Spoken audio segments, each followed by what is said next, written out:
রাজ্যের নবনির্বাচিত মন্ত্রীদের দপ্তর বণ্টন সম্পন্ন করলেন মুখ্যমন্ত্রী শুভেন্দু অধিকারী।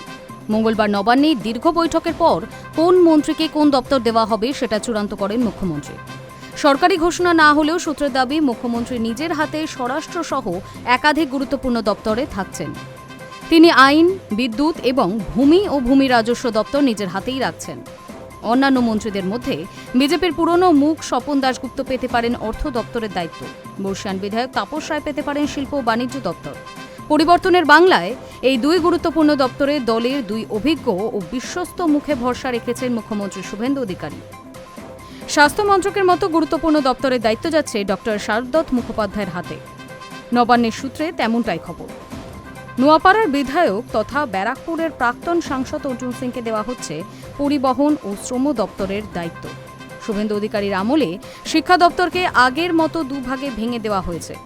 নতুন উচ্চশিক্ষা দপ্তরের দায়িত্বে আসছেন সিউড়ির বিধায়ক জগন্নাথ চট্টোপাধ্যায়, স্কুল শিক্ষার দায়িত্বে দীপক বর্মন। বিজেপির আদি মুখ দুধকুমার মণ্ডলের হাতে যাচ্ছে কৃষি দপ্তরের গুরুভার। শিলিগুড়ির বিধায়ক শঙ্কর ঘোষ পাচ্ছেন পর্যটন মন্ত্রী। বন ও পরিবেশ দপ্তরের মন্ত্রী হচ্ছেন মনোজ ওরাও। দ্রুত আনুষ্ঠানিকভাবে মন্ত্রীদের দপ্তর ভাগের কথা ঘোষণা করতে পারে সরকার। উল্লেখ্য, গত ৪ মে রাজ্য বিধানসভা ভোটের ফলাফলে ২৯৪টির মধ্যে ২০৮টি আসন পেয়ে সরকার গড়েছে বিজেপি। ৯ মে ব্রিগেড প্যারেড গ্রাউন্ডে মুখ্যমন্ত্রী শুভেন্দু অধিকারী সহ ৫ মন্ত্রী শপথ নেন প্রধানমন্ত্রী নরেন্দ্র মোদীর উপস্থিতিতে। ওই দিন শুভেন্দু ছাড়াও বিভিন্ন দপ্তরের দায়িত্ব পান দিলীপ ঘোষ, অগ্নিমিত্রা পল, অশোক কীর্তনিয়া, ক্ষুদিরাম টুডু, নিশীথ প্রামাণিক।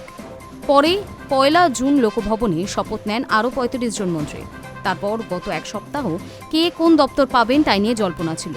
অবশেষে মঙ্গলবার সেই দপ্তর বণ্টনের কাজটা সম্পন্ন হল। Hi news network.